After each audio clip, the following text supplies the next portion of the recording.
Salve, salve, gente boa! Estamos aqui mais uma vez com a Escola Teófilos. Eu sou o professor Euclides e estamos na segunda lição sobre os livros proféticos. Eu vou falar agora então da temática o profetismo, né? Eu lembro que essas nossas aulas elas estão sendo patrocinadas por alunas, né, que querem que a gente continue gravando as aulas, mantendo esse material disponível para todos vocês, né? As alunas que patrocinaram essa aula foi a Márcia Aparecida Miguel Zepponi e a Ana Lúcia Escapim, né? Eu vou deixar o contato da professora Márcia, que tem uma sala de orientação teológica existencial, né, para relações pessoais, relações teológicas, relações filosóficas e educacionais. Vou deixar o telefone dela nos materiais em anexo aí na descrição. Gente boa, então nós vamos hoje para a segunda aula. A segunda lição é sobre o profetismo, né? Profetismo que é a maneira com que o povo de Israel via a ação do profeta, né? O profetismo é o que construiu, o que organizou essas escolas proféticas, esses proféticos, como a gente estudar isso, esse período do povo de Israel. Um período do século XI ao século IV a.C., talvez se estendeu um pouco mais, lembrando que João Batista era o profeta. Então, é ininterrupto, um período muito longo, onde homens chamados por Deus falavam em nome de Deus e viviam as suas vidas como expressão da ação de Deus entre o povo. Eles eram propriamente a manifestação de Deus. A manifestação de Deus, alguns deles são considerados não somente pelos hebreus, mas por outras tradições, né? O profeta Jeremias, o profeta Isaías, o profeta Ezequiel, esses homens transformaram a maneira, eles conseguiram conduzir o povo no momento em que estava no auge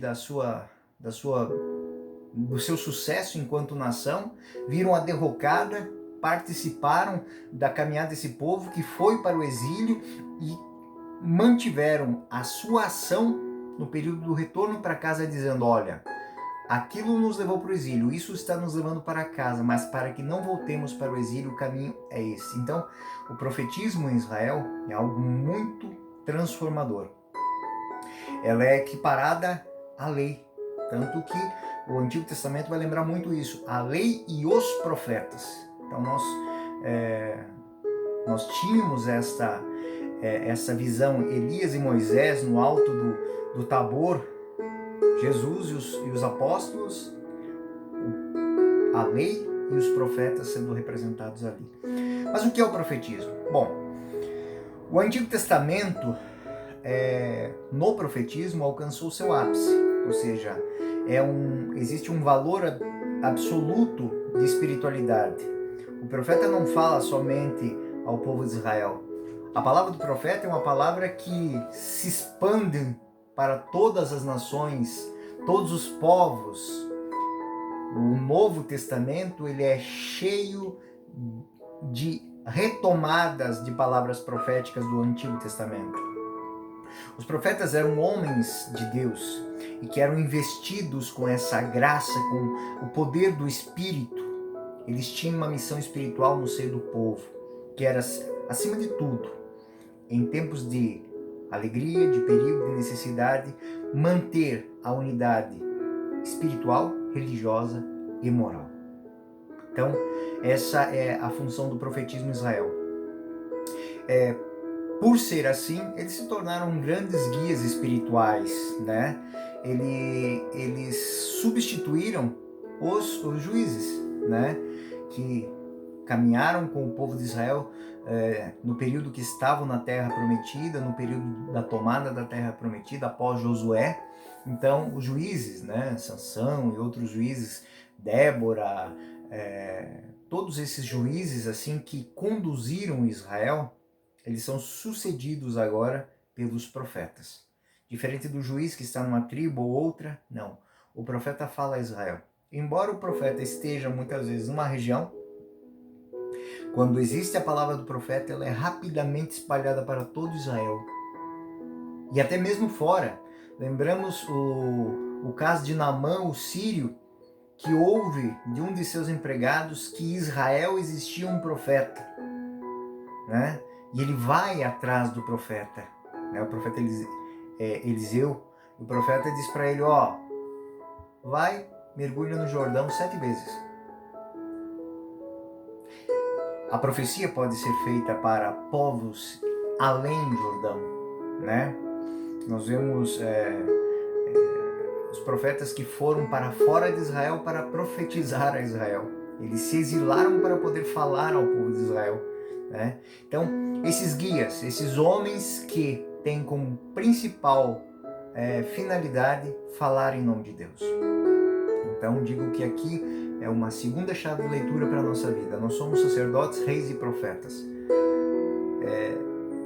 Estudar os profetas é tentar entender qual a nossa real função como cristãos.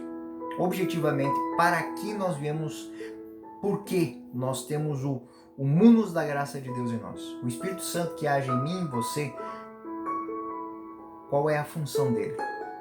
E aí vem a outra pergunta, como é que eu deixo ele agir em mim?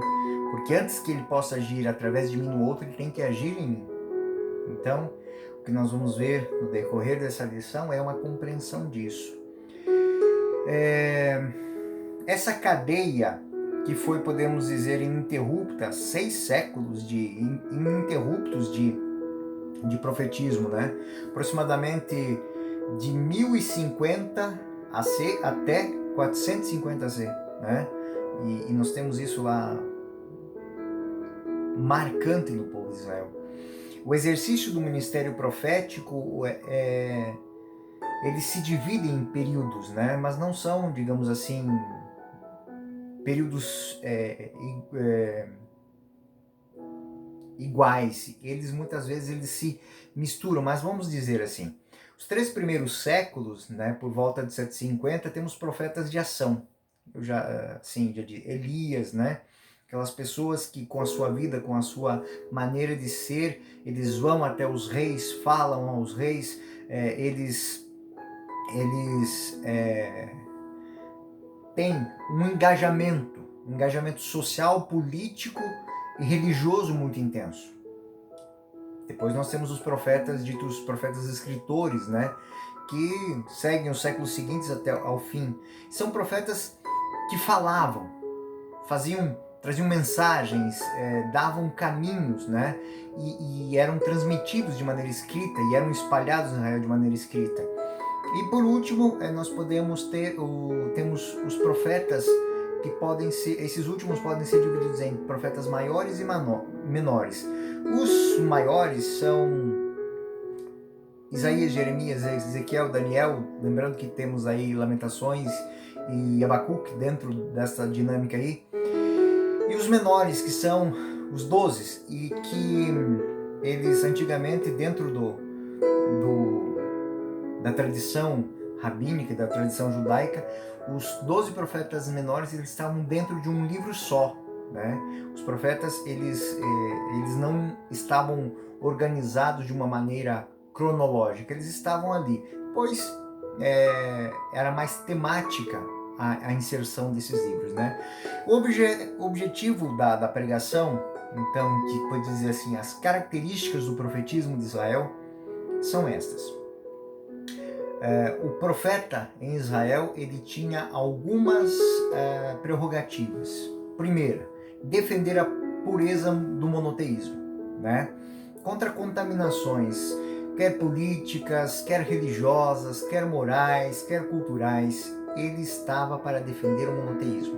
Ou seja, para Israel, o primeiro mandamento, amar a Deus sobre todas as coisas, é levado a sério pelo profeta. Depois, convidar o povo à santidade de costumes segundo a lei divina, né? Terceiro, combater desordens sociais. O profeta não está desligado da relação da realidade do povo. Então, para a nossa vida, isso aqui é uma coisa muito interessante também. Muitas vezes as pessoas falam, tem profecias, isso aqui. Profecia que não está vinculada com hoje, com o que está acontecendo, não é profecia. É palavreado bonito. Então, combater as desordens sociais, principalmente a opressão dos humildes. O profeta se preocupa muito com o pobre. O profeta se preocupa religiosamente e socialmente com aquele menos instruído, menos guardado, menos olhado. E ele inculca muito interessante isso, o primado do espírito interior sobre os ritos externos, ou seja, ele quer conduzir as pessoas a amar não por exterioridade, não por conveniência, mas por decisão interna. Eu me incomodo em ver o pobre, eu me incomodo em ver a injustiça, eu me incomodo em ver a pobreza. Não porque isso nos torne um povo feio, não é isso. Se todos forem pobres, não tem problema nenhum. O problema é quando poucos são abastados e uma infinidade da outra parte, do mesmo povo, passa fome.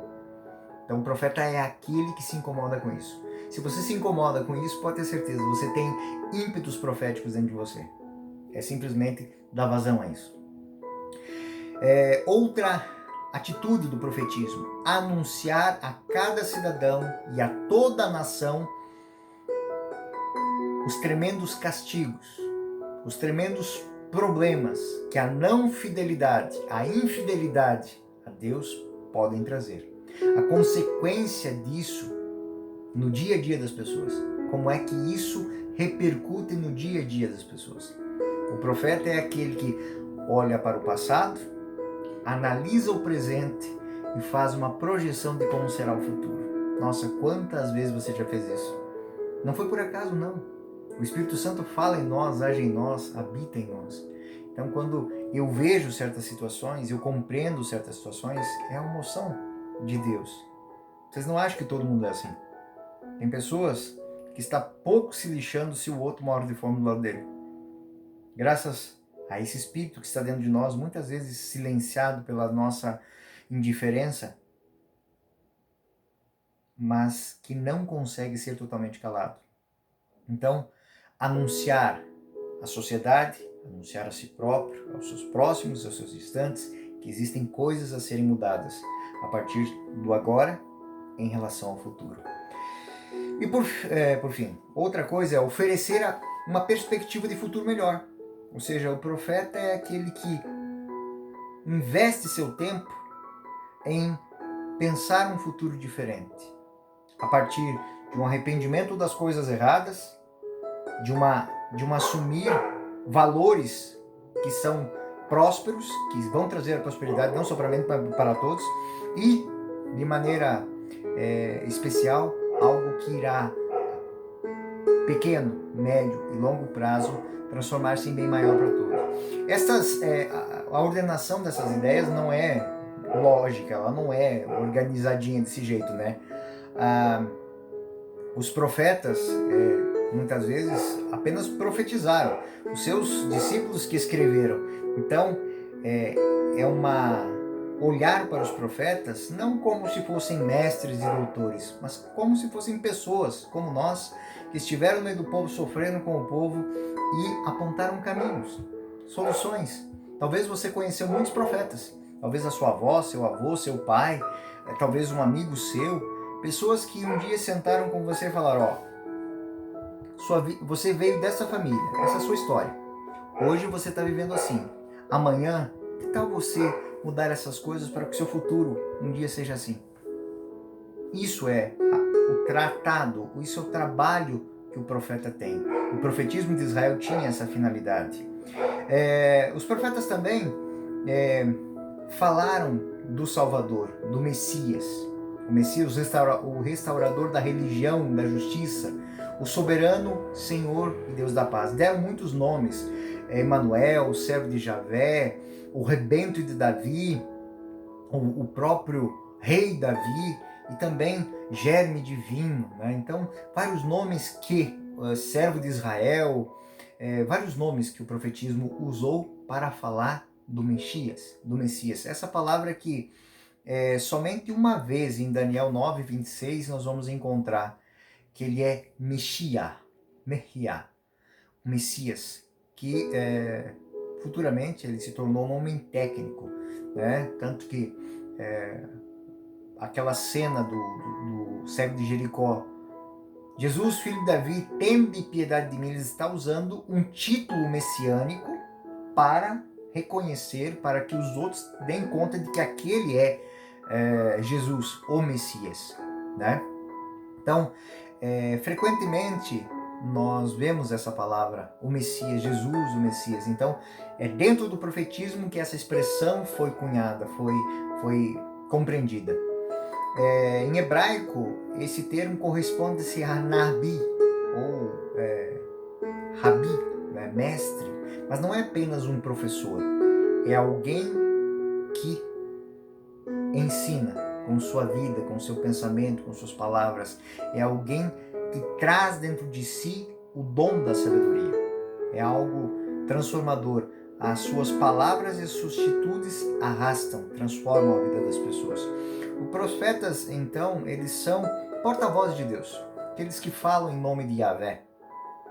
O termo mais comum para indicar a mensagem divina é a palavra de Yahvé. A palavra de Yahvé foi dirigida-se nesses termos. Nós vamos ouvir infinitamente dentro dos profetas essa palavra. E a palavra de Yahvé foi nos dirigida nesses termos. E aí vem a profecia. É uma introdução, é uma chave de leitura para dizer aquilo ali é palavra que Deus está dando ao povo, enviando ao povo. É um momento de diálogo de Deus com o povo. Deus falava aos profetas que transmitiam essa palavra, de maneira e por caminhos que chegava a palavra divina desses espíritos, né? Que sempre eram eleitos, eram chamados do meio do povo, eram vocacionados. Mas como a gente explicar como se dava esse diálogo entre Deus e o profeta? É um mistério, é um dom da mística espiritual. Mas não é muito distante de como muitas vezes a gente para e pensa, e após pensar, e após tirar um momento de paz, fazer uma prece, uma oração, a gente toma decisões totalmente diferentes daquelas que muitas vezes a gente se propôs a fazer antes daquele momento. Quem já fez isso, quem já experimentou essa realidade, entende o que sentiam os profetas.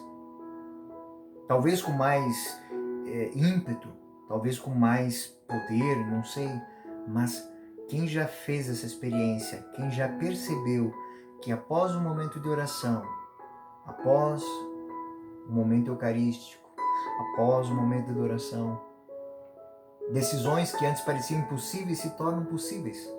Palavras que antes eram desconhecidas agora se tornam claras. Projetos que eram impensáveis agora são praticáveis. Então, essa é uma das grandes realidades que é a experiência dos profetas de Israel para os profetas do novo Israel, que somos nós, batizados, sacerdotes, reis e profetas pelo munus do batismo. O Espírito Santo habita em nós. Aquele que falava dos profetas por momentos de graça, agora é graça em nós. Então, é muito interessante esta matéria que estamos estudando agora, para entender um pouquinho de qual a nossa missão no mundo de hoje. Então, estas visões podem ser um pouquinho mais compreendidas por nós nas descrições que os próprios profetas fazem. Isaías capítulo 6 tem uma descrição muito bonita, Jeremias 11, de 1 a 19, Ezequiel 1 a 6, é todo o período profético em Ezequiel, muito bonito isso, Amós 7 e 8, Zacarias 1 e 6. Então, como é que se dá a manifestação de Deus na vida do profeta? Esses textos que eu coloquei aí são muito interessantes. Eu não vou lê-los aqui porque a gente tornaria a aula e o vídeo meio que inviáveis depois pra gente ler.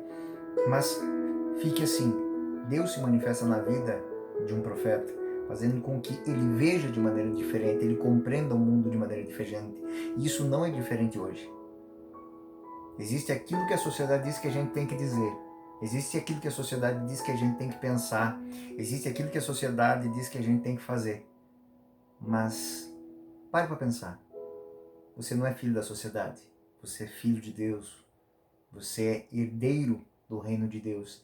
Então, quem tem que dizer o que você tem que pensar, o que você tem que fazer e o que você tem que falar é Deus. E Ele fala no teu coração sem muito esforço. É só você se abrir a Ele.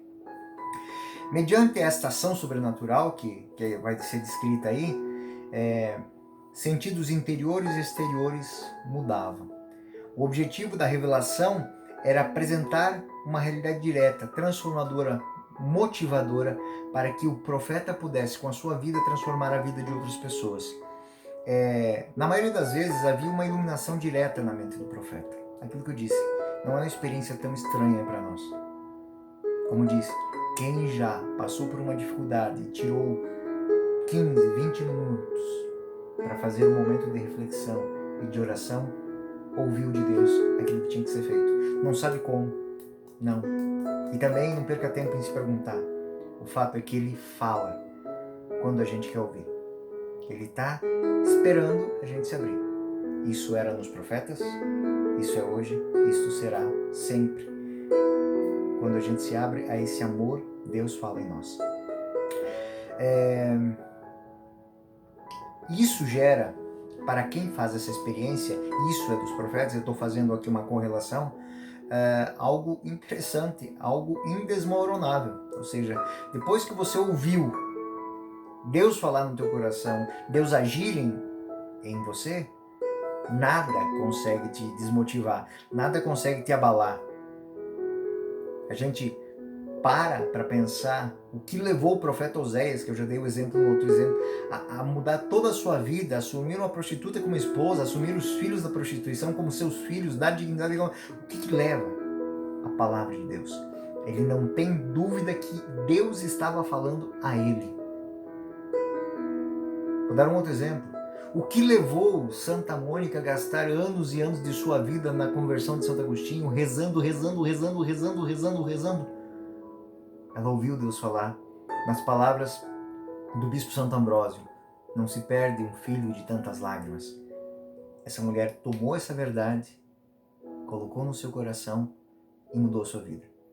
Poucos sabem disso, né? Santa Mônica tinha medo do mar. E Santo Agostinho fugiu do norte da África para Roma através do mar. Não deu um ano, ela estava atrás dele. Por quê? Porque era isso que o Espírito lhe dizia que ela tinha que fazer. Estou fazendo um paralelo aqui do que aconteceu na vida dos profetas no passado, o que acontece na vida dos profetas do nosso tempo, os profetas da nossa fé, para que a gente entenda o que é o profetismo para Israel. O profeta para Israel era um homem que, uma vez instaurado, ele derrubava reis, ele mudava as sociedades, ele mudava a maneira do povo pensar. E depois que tudo aquilo tinha acontecido, ele não abandonava o povo. Ele estava ali do lado. Porque ele tinha a missão de caminhar com o povo. Muitos profetas morreram. Em suma, quase todos eles foram perseguidos, foram expulsos, apanharam, foram apedrejados, não importa. Por quê? Esta confiança de que o que ele está fazendo em nome de Deus, isso repercute em graça para ele e para os outros, é um poder indesmoronável. Isso é transformador. Saber ter convicção, convictos, estar convencido de que Deus está falando através das suas atitudes. Muitas vezes ele diz assim: pai, a mãe, os avós dizem sempre a mesma coisa. Por quê? Porque é o certo. Porque eles têm convicção de que aquilo é o caminho certo a ser tomado. Né? Então essas realidades são muito interessantes.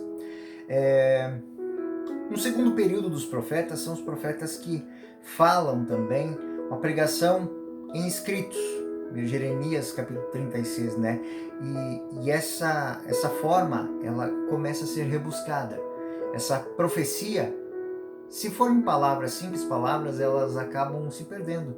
Então elas vão se juntando a estilos literários proféticos. Nós vamos ter as lamentações, nós vamos ter o estilo poético, onde a profecia se dava através de uma poesia que era interpretada, era cantada, era passada aos outros, passada de tempos em tempos e era compreendida. Então, a pregação desses homens de Deus passa a ir mais longe, passa a estar presente no cotidiano, essas poesias que eram colocadas. A natureza dessas poesias, ela não era outra, senão fonte de um oráculo. Deus falando na mente do profeta, na percepção do profeta. Isso é muito transformador para o povo de Israel. Muitos teólogos, entre eles São Tomás de Aquino, na Suma Teológica, costumam tratar a inspiração bíblica juntamente com o carisma profético, ou seja, não existiria Sagrada Escritura se não houvesse essa moção profética.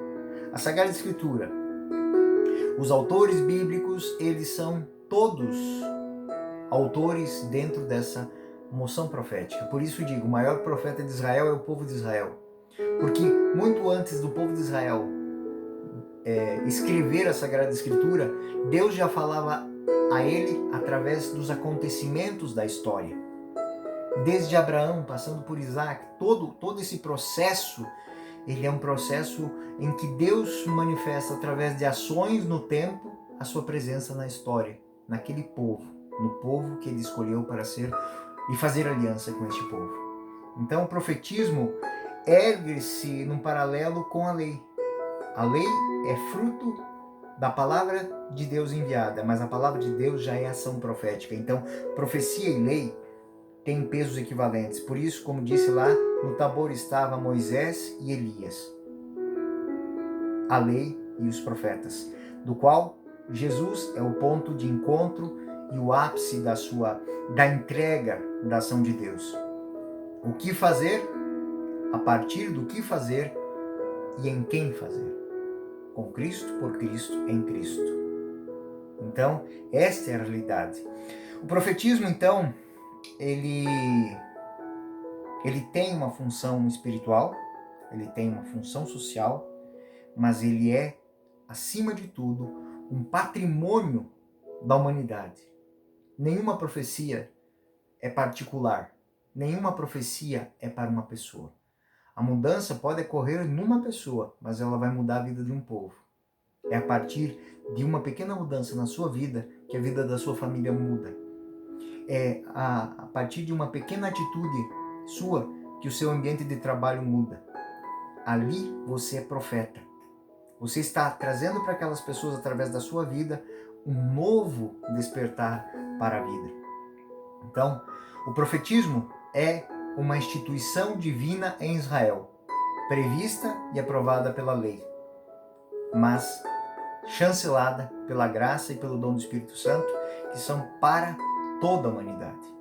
Por isso, eu posso dizer que o profetismo é a verdadeira moção evangélica, ou seja, tanto que Isaías vai ser, e é tema da nossa próxima aula, Isaías é chamado o evangelista do Antigo Testamento.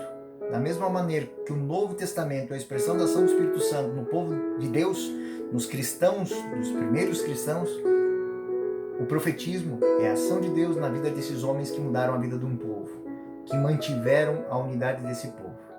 Por isso, estou finalizando esta aula aqui, convidando todos vocês a fazerem um mergulho no profetismo. Aula a aula, profeta a profeta, vamos descobrindo como viver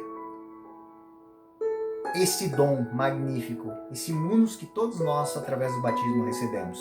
Somos profetas. Entenda o que é a profecia, entenda o que é o profetismo, entenda que Deus está presente na sua casa através dos seus pensamentos, dos seus desejos, dos seus anseios, das suas atitudes. Se forem concordes com o projeto de Deus, Deus está.